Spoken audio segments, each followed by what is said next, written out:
मुंबई के पास अरब सागर में फंसे लोगों को बचाने के लिए नेवी और कोस्ट गार्ड का सबसे बड़ा रेस्क्यू ऑपरेशन जारी है। वहां अभी भी 77 लोग फंसे हुए हैं, जिन्हें सुरक्षित निकालने के लिए रात भर रेस्क्यू ऑपरेशन चलाया गया।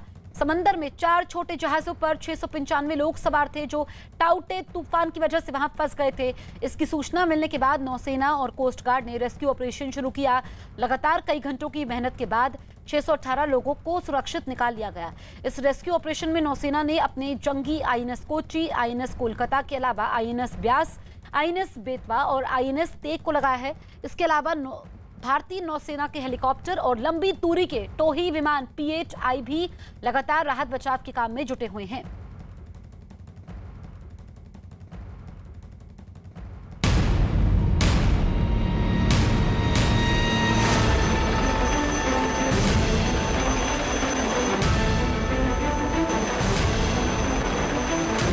रात के करीबन 10-11 बजे के बाद हमारा एंकर होल्ड टूट गया।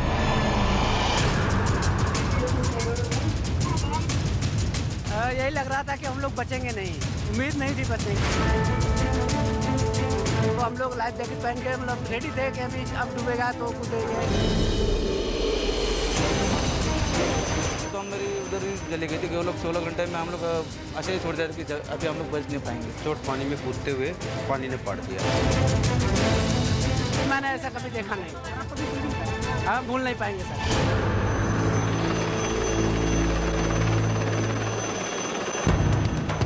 तूफान में फंसी जिंदगियों को बचाने की जंग। समंदर में रेस्क्यू ऑपरेशन की ग्राउंड रिपोर्ट। इस समय न्यूज 18 इंडिया दहानू के उस इलाके में है, उस समुद्री सीमा के तट पर है, जहां पर पूरा ये रेस्क्यू ऑपरेशन कोस्ट गार्ड और नेवी के द्वारा चलाया जा रहा है। बर्बादी का बवंडर टाउटे तो गुजर गए, लेकिन इसने सैकड़ों जिंदगियों को बीच मझधार फंसा दिया। समंदर की गहराइयों में मौजूद कई जहाज फंस गए। उन जहाजों पर सवार लोग हर पल करीब आती मौत को देखकर सहम गए। कईयों ने तो जिंदगी की आस भी छोड़ दी, लेकिन भारतीय नौसेना देवदूत बनकर सामने आई और शुरू किया समंदर में फंसी सांसों को बचाने का सबसे बड़ा ऑपरेशन।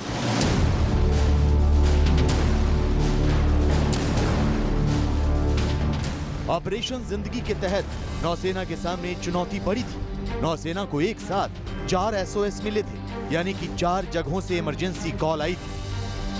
पहली कॉल आई थी बड़ी नाव P-305 से।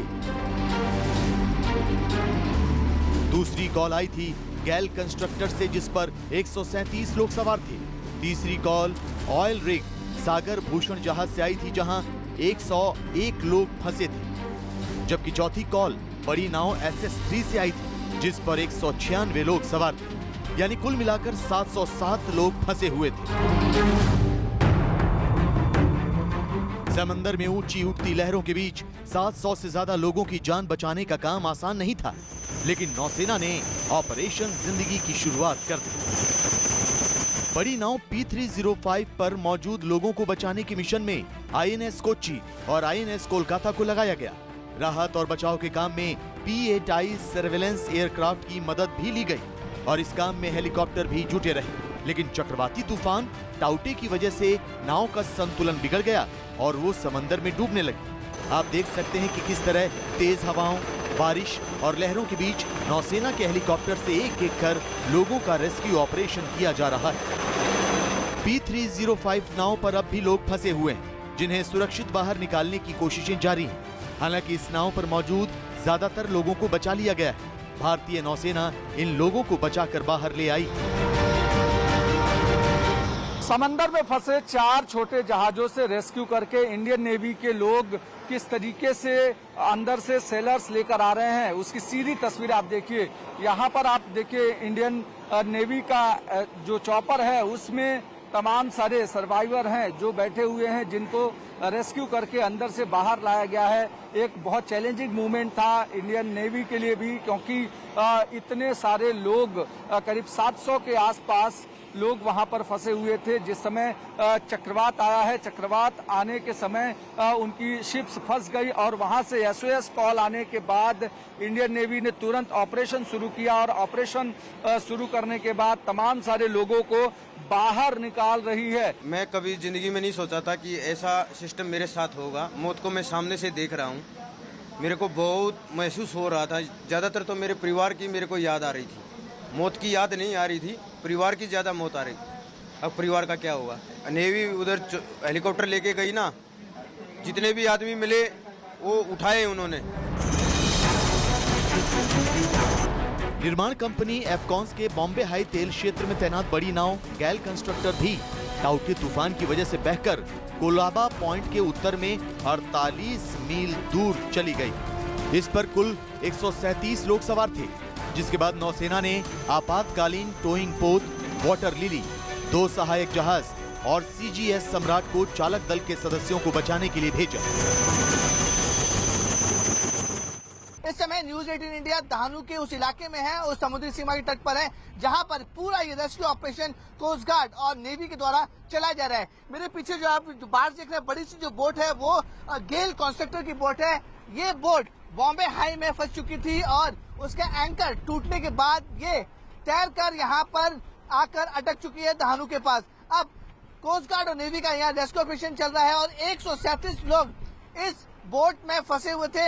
अब जो जानकारी मिल रही है कि इस बोट में से सभी लोगों को सुरक्षित बाहर निकाल दिया गया। बड़ा ऑपरेशन नेवी और कोस्ट गार्ड का था। सिर्फ 3 जन बचे हुए हैं और 3 जन को जो उसको वहां से रेस्क्यू कराने के बाद ये जो आखिरी राउंड है, कोस्ट गार्ड का जो ये चॉपर है चेतक, वो 3 लोगों को सुरक्षित बचाकर अब यहाँ पर लैंड करने वाला है। आपको बताना चाहेंगे कि काफी देर से ये रेस्क्यू ऑपरेशन यहाँ पर चल रहा था और कोस्ट गार्ड और नेवी ने यहाँ पर रेस्क्यू ऑपरेशन शुरू किया था। तकरीबन आशीष हमारे सहयोगी लाइव मौजूद हैं। आशीष, ये रेस्क्यू ऑपरेशन कहां तक पहुंचा है, ताजा स्थिति बताइए। जी, इस वक्त INS कोची जो है वो इस वक्त पहुंच चुका है नेवल डॉकयार्ड पे और सबसे अहम बात यह है कि इसमें तकरीबन 184 लोगों को रेस्क्यू करके P305 पे जो फंसे हुए लोग हैं उन सभी लोगों को जो है बचा कर लाया गया है। फिलहाल INS कोलकाता, इसके अलावा सम्राट और साथ ही साथ जो है अन्य कोस्ट गार्ड के वेसल जो है वहाँ पे बाकी जो 78 लोग फंसे हुए हैं उनके रेस्क्यू ऑपरेशन में जुटी हुई है। और सबसे अहम बात ये कि यहाँ पर देखें INS कोची का यहाँ पर नेवल डॉकयार्ड पे पहुँच चुका है और अब अगले कुछ मिनटों में ही, अगले कुछ सेकेंड्स में ही जो है वो जो रेस्क्यू करके लाए गए हुए लोग हैं वो यहाँ से निकाले जाएंगे। नज़दीक ही एम्बुलेंस लगा दी गई है, यानी सीधे यहाँ से जो कहा जाए कि INS अश्विनी हॉस्पिटल है वहाँ पे उन्हें शिफ्ट किया जाएगा ताकि उन्हें ट्रीटमेंट दिया जा सके। 17 तारीख की शाम को ही जो है वो ये बर्ज 305 P305 जो है वो डूब चुका था। इसके बाद उस बर्ज पे जो लोग मौजूद थे उन सभी लोगों को रेस्क्यू करके किसी तरह से नेवी ने और कोस्ट गार्ड ने ऑपरेशन करके निकाला हुआ है। और सबसे अहम बात यह कि अगले कुछ मिनटों में ही रेस्क्यू किए गए हुए इन लोगों को INS कोची से बाहर निकाला जाएगा और सीधे INS अश्विनी हॉस्पिटल जो है वहाँ पर उन्हें भेजा जाएगा। अहम बात यह है कि अभी भी 78 लोग अंदर फंसे हुए हैं। उन 78 लोगों के लिए ऑपरेशन कोस्ट गार्ड का, नेवी का जारी है। बिल्कुल आशीष, हम एक्सक्लूसिव तस्वीरें इस वक्त दिखा रहे हैं जो INS कोची है, वहां पर रेस्क्यू किए गए लोग अब कुछ ही मिनटों में बाहर निकलेंगे। आशीष, लगातार आप बने हुए हैं, हमें ये बताइए कि जो लोग फंसे हुए हैं अभी भी, उनके रेस्क्यू के लिए इस वक्त कितनी टीमें वहां पर मौजूद हैं? जी, इस वक्त जो है अब आपको दिखा दो, ये रेस्क्यूअर हैं जो आपको साफ तौर पे यहाँ पर दिखाई पड़ेंगे, जिन्हें P305 से जो है वो बचाकर लाया गया हुआ है। और इस वक्त जो 78 लोग फंसे हुए थे उन 78 लोगों के लिए INS कोलकाता वहाँ पे मौजूद है। साथ ही साथ जो है सम्राट जो है उसे भेजा गया हुआ है। इसके अलावा कोस्ट गार्ड की जो दो सपोर्टिंग वेसल्स हैं वो भी वहाँ पर मौजूद हैं ताकि उन लोगों के रेस्क्यू ऑपरेशन किया जा सके। सबसे अहम बात यह है हाई टाइड का वक्त है और ऐसे में जो समंदर में विजिबिलिटी है वो भी कम है, लिहाजा रेस्क्यू ऑपरेशन कर पाना इतना आसान नहीं हो पा रहा है। है। फिलहाल बचाए हुए लोगों को यहाँ पर देखें लेकर आया जा चुका है। और इसके अलावा सबसे अहम बात ये कि सागर भूषण जो कि ऑयल के पास फंसा हुआ था, उसकी मदद पहुंच चुकी है। उसे टो करके लाए जाने की जो है तैयारियां शुरू की गई हैं।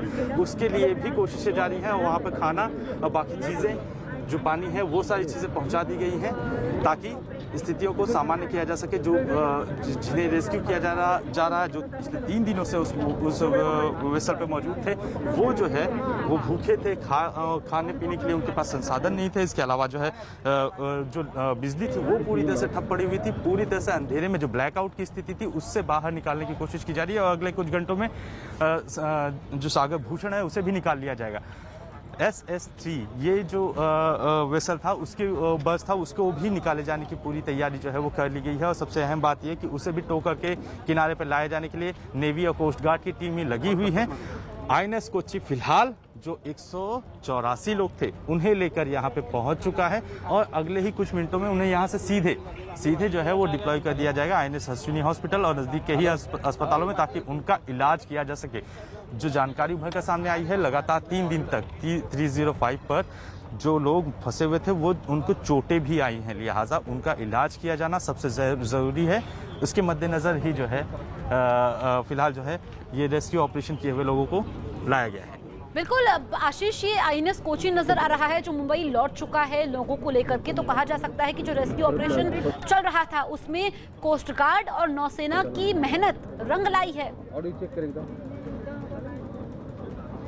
सबसे अहम बात यही है कि जिस तरह से साइक्लोन का असर हुआ, 4 SOS कॉल हुए, 4 SOS कॉल में कहीं ना गल कंस्ट्रक्टर, इसके अलावा जो है P305 सागर भूषण, इसके अलावा SS3, ये 4 जो है SOS कॉल के तहत फंसे हुए थे। उनमें से सबसे बड़ी अहम बात यह है कि जो चारों कॉल थे उनमें अभी केवल P305 जो है वो P305 के 184 लोगों को निकाला गया है, जबकि 78 लोग बाकी हैं। बाकी जो तीनों SOS कॉल थे उन्हें पूरी तरह से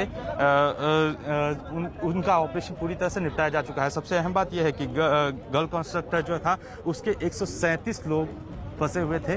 उन 137 लोगों को ये देखिए कि यहाँ पर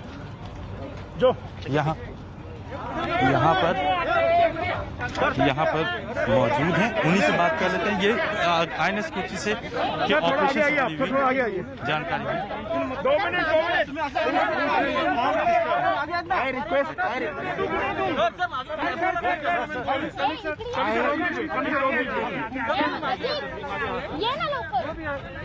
जो रेस्क्यू ऑपरेशन है उससे जुड़ी हुई जानकारियाँ यहाँ पर शेयर की जाएंगी।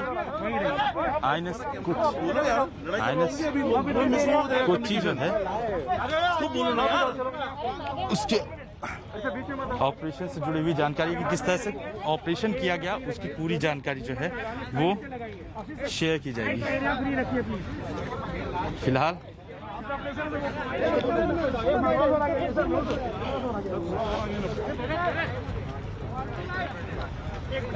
Please keep this area free. Sir थोड़ा सा आगे आना पड़ेगा, केबल छोटा है।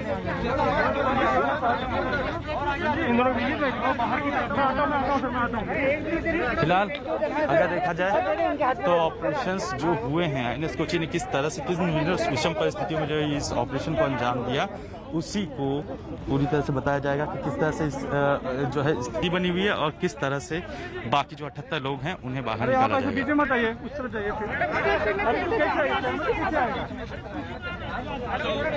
साइलेंस प्लीज, बोले जा रहे हैं कैप्टन 2 मिनट।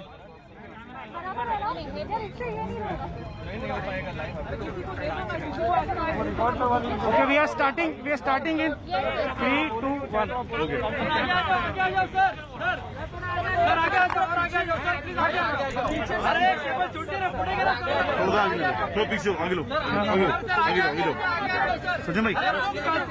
तो टाउटे से जहाज डूबा था। इस बीच बड़ी खबर यह है कि 6 लोगों के शव मिले हैं। ये जहाज में इन लोगों के शव मिले हैं। इस बीच 184 लोगों को बचा भी लिया गया है। बड़ी खबर हम आपको बता रहे हैं। टाउटे ने भारी तबाही मचाई है और समुद्र में 6 लोगों के शव मिले हैं। जहाज में सवार थे सभी 6 लोग और अब इनके शव मिले हैं, यानी कि इनको बचाया नहीं जा सका। तो ये जहाज टाउटे तूफान की वजह से डूब चुका था। अभी जो जानकारी मिल रही है कि 184 लोगों को बचा लिया गया है, जबकि 77 लोग अब भी फंसे हुए हैं और अभी 6 लोगों के शव मिले हैं। ये 6 के 6 लोग एक ही जहाज में सवार थे, जिनके अब शव मिले हैं। तो जहाज में सवार थे सभी 6 लोग।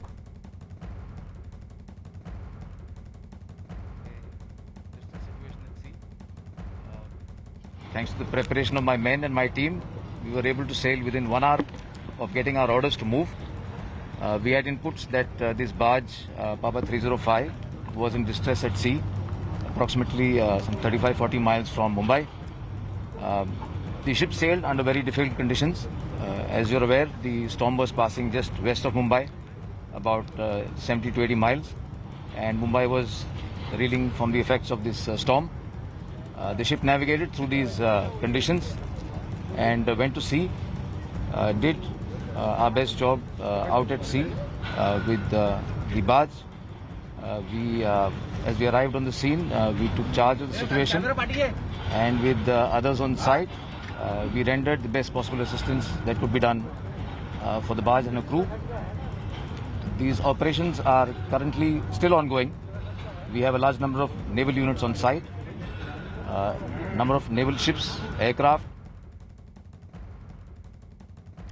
तो अधिकारी जानकारी देते हुए कि किस तरीके से अभी भी रेस्क्यू ऑपरेशन जारी है और बार्ज P305 से 184 लोगों को अभी तक बचा लिया गया है। संदीप हमारे सहयोगी लगातार हमारे साथ बने हुए हैं। संदीप, सबसे मुश्किल इसे रेस्क्यू ऑपरेशन कहा जाएगा क्योंकि भारी तबाही मचाई और जो बार्ज 305 डूबा, अभी भी 77 लोग फंसे हुए हैं, लेकिन 184 लोग बचा लिए गए हैं, यानी कि मेहनत रंग लाई है। जी, पूछना था मेरे को कि सर, जिस तरीके की अभी सिचुएशन है यहाँ पे, क्या हम लोग माने कि इस वक्त ONGC बार्ज जो है P305, इसमें अभी रेस्क्यू ऑपरेशन अभी चल रहा है फिलहाल, और बाकी अगर हम लोग बात करें उस तरफ क्या स्थितियां हैं, क्योंकि जो जिस तरीके से मूव साइक्लोन ने किया उस तरफ अगर आप बताइए कि किस तरीके की सिचुएशन अभी बनी हुई है, कौन कौन से बड़े शिप जो है इस वक्त रेस्क्यू किए गए हैं टोटल? ठीक है, पहले मैं आपको संक्षिप्त में बता दूं, ये जो 4 जो ODA में जो थे, उनमें से गॉल कंस्ट्रक्टर में 137 लोग थे। पूरे 137 लोग बच चुके हैं। उसमें से 102 लोगों को इंडियन कोस्ट गार्ड ने अपने हेलीकॉप्टर लगा के यहाँ से उठा के वहीं पास में जो बीच था, बार बार दूसरे जगह जाने में जो वक्त लगेगा उसको बचाने के लिए वहीं पर बीच में, और 35 लोगों के करीब इंडियन नेवी ने अपने जहाज़ से बचाकर उनकी जो एक एयर बेस है वहाँ पर लेके चले गए थे। तो ये पूरे बच चुके हैं। जहाँ पर सागर भूषण है, इसको टग और ONGC SS3 को टग लेकर ये सेफ जगह पर लेके जाया जा रहा है, तो इनमें कोई प्रॉब्लम नहीं है। सिर्फ बार 305 में 261 लोग थे, उसमें से 182 लोग। ये तो रेस्क्यू ऑपरेशन के बारे में जानकारी भी है, लेकिन इस बीच बड़ी खबर यह है कि समंदर में से 6 शव निकाले गए हैं। एक ही जहाज में ये 6 लोग सवार थे।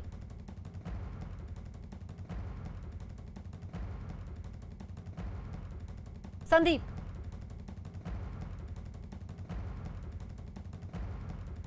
चलिए संदीप से फिर से संपर्क साधेंगे। इस बीच तस्वीरें आपको दिखा रहे हैं, 6 लोगों के शव मिले हैं। ये बड़ी खबर आ रही है। ये जो 6 लोग थे ये एक ही जहाज में सवार थे और इनको बचाया नहीं जा सका, और जो 77 लोग हैं वो भी अभी लापता हैं। इस बीच जो 184 लोग थे वो बचा लिए गए हैं, लेकिन कई लोग अब भी लापता है। नौसेना और कोस्ट गार्ड का रेस्क्यू ऑपरेशन जारी है। मुंबई INS कोची पहुंच चुका है और जो लोग बचाए गए हैं उनको सीधे अस्पताल ले जाया जाएगा। That the area now is bigger because the area, as you see, weather is improved now. Hopefully we can get some. Sir, what are the other resources which are still at sea for the search operation? Yeah, like I mentioned, we have 6 ships still out at sea, and at least I'm sure a couple of aircraft, fixed wing and rotary wing. So we have P8s out who are flying. We've got helicopters in air. All looking out at this point. Sir, आपके लिए संभव हो पाता है एक बार हिंदी में थोड़ा brief कर दीजिए सभी को, थोड़ा सा हिंदी भाषा के चैनल्स के लिए। अच्छा, तो कठिन परिस्थिति देखिए, साइक्लोन जब आता है तो किसी भी जहाज़ के लिए समुद्र में ऑपरेट करना काफ़ी चैलेंजिंग होता है। ये जो साइक्लोन निकला था मुंबई से, यहाँ पे हवा की जो रफ्तार थी वो कम से कम 100 किलोमीटर/आवर के हिसाब से चल रही थी, और समुद्र में जो हमारी लहरें हैं वो कम से कम 9-10 मीटर की हाइट की ऊंचाई पे चलती है। तो इस कंडीशन में ऑपरेट करना, जहाज़ चलाना काफ़ी चैलेंजिंग है, ना सिर्फ मर्चेंटमैन के लिए लेकिन वॉरशिप्स के लिए भी। इस कंडीशन में जहां आपको दिखाई नहीं देता, आपने बारिश में देखा होगा कि कभी कभी बारिश इतनी पड़ती है कि आपके हाथ नहीं दिखते हैं। उसी कंडीशन में भी जहाज़ ऑपरेट हम करते हैं, एक दूसरे के पास जाते हैं, तो इसमें कठिनाई काफ़ी होती है। लेकिन इन कठिनाइयों का सामना करने के लिए नौसेना जो है हम सबको पहले से ट्रेन करती है। हमारे ऑफिसर्स, हमारे सेलर्स, जितने भी नौसैनिक हैं, सब इन कंडीशन में काम करने के लिए सभी तैयार हैं, सभी ट्रेंड हैं। इसलिए मैं कह रहा था कि जैसे हमें हुक्म मिला तो हमें 1 घंटे के अंदर हमको जहाज़ को निकालना पड़ा यहाँ से। हालांकि आप अगर आपने देखा होगा कि परसों 17 तारीख की सुबह मुंबई में भी आपने देखा होगा कितनी बारिश पड़ रही थी, जहाँ आपको शायद हाथ भी दिखाई दे दिया। अभी इन कंडीशन में हमने जहाज़ को निकाला, सुरक्षित रहे खुद और उस एरिया में पहुंचे सर्च ऑपरेशन करने के लिए। सर, रात के समय सर्च रेस्क्यू जारी रहा, रात भर तक मदद किया गया। कैसे चैलेंजिंग था रात के समय, क्योंकि विजिबिलिटी नहीं थी और लहरें 9-10 फीट तक ऊंची थी, 10 मीटर तक। ये ऑपरेशंस जो थी, हमने जब स्टार्ट करा था, स्टार्ट की थी 17 की शाम को, और हमने लोगों को रिकवर करना किया समुद्र से। ये कम से कम उस शाम को और उस रात को, अगले सवेरे, अगले दोपहर तक हम कंटिन्यू इसी में लगे रहे। अब जैसा आप कह रहे थे कि उस दिन बारिश भी बहुत थी, जो हम कहते हैं नेवल टर्म में डार्क नाइट, तो आपको कुछ दिखाई नहीं देता रात को, और लहरें भी काफ़ी ऊंची थी। लेकिन उसमें ऑपरेट करना, जैसे मैं कह रहा था, ये हमें सिखाया जाता है। इसलिए नेवी को ये सब काम करना, हाँ चैलेंजिंग तो है, कठिनाई तो है, लेकिन ये हम करते हैं। ये इसी के दिन के लिए हम ट्रेन करते हैं। इसकी जानकारी आपके पास कितने लोगों को अब तक बचाया गया है और कितने लोग अब तक फंसे हुए जिनके खोज में आप हैं? 125 लोग तो हम कोची पे ले आए हैं, और 61 लोग और हैं, 61 और हैं जो बाकी जहाज में, जो भी और भी यहाँ पे शोर में आके पहुंचे। सर, कुल कितने रिसोर्सेज अभी भी सी पे हैं और रेस्क्यू ऑपरेशन जारी रखे हुए हैं? फिगर्स तो मैं शायद आपको नहीं दे पाऊंगा, लेकिन सर्च ऑपरेशन अभी भी जारी है जब तक हर आदमी। सर, अभी कितने रिसोर्सेज हैं जो अभी भी सी पे हैं और ऑपरेशन जारी रखे हुए हैं? ये ऑपरेशंस, देखिए, ये प्लान करने का तरीका होता है। जहाँ हम जहाज को देखते हैं डूबता हुआ, तो उस एरिया के अगल बगल में हम सर्च करते हैं, और इस सर्च को प्लान करने का तरीका है, जिससे हम सारे विंड और एनवायरनमेंट फैक्टर्स को लेकर के प्लान करते हैं। तो जैसे आप हवा बढ़ती है, समुद्र में गहराई बढ़ती है, या टाइड ज़्यादा बढ़ते हैं, तो उसकी रफ्तार को लेके हम दिन ब दिन ये एरिया बढ़ते रहता है, और उसमें हम ज़्यादा से ज़्यादा यूनिट्स और डिप्लॉय करते हैं ताकि पूरा एरिया कवर हो। नहीं, जितने भी लोग हमने रिकवर किए थे, देखिए, अगर आदमी पानी में गिर रहा आदमी, तो ये तो गिवन है कि थोड़ी तो चोट तो लगेगी। समुद्र में आप आखिरकार गिर रहे हैं और रिकवर भी कर रहे हैं, तो थोड़ी प्रॉब्लम्स तो होंगी। लेकिन खुशी की बात यह है कि किसी भी आदमी को कोई गहरी चोट नहीं लगी। जहाज़ पे हमारे जो मेडिकल स्टाफ है, डॉक्टर्स हैं और मेडिकल असिस्टेंट्स हैं, सब ने हर आदमी का इलाज किया। तो आप अधिकारी को सुन रहे थे, उन्होंने कहा कि मुश्किल हालात में ये रेस्क्यू ऑपरेशन शुरू किया गया था और कामयाबी मिली। अभी भी रेस्क्यू ऑपरेशन चल रहा है, और वायुसेना, पहले से ही वायुसेना के अधिकारी इस चीज़ के लिए ट्रेंड होते हैं, और जब भी ऐसा तूफान आता है तो जहाज़ को ऑपरेट करना काफ़ी मुश्किल हो जाता है। उन्होंने कहा कि सही आंकड़े तो वो नहीं दे पाएंगे, लेकिन इस वक्त अभी रेस्क्यू ऑपरेशन जारी है, और ये रेस्क्यू ऑपरेशन, राहत बचाव का काम तब तक चलता रहेगा जब तक सभी लोग सुरक्षित बाहर नहीं निकाले जाते हैं। उन्होंने कहा कि कई लोगों को इसमें चोटें भी आई, लेकिन अभी सभी की सलामती के लिए ये रेस्क्यू ऑपरेशन चल रहा है।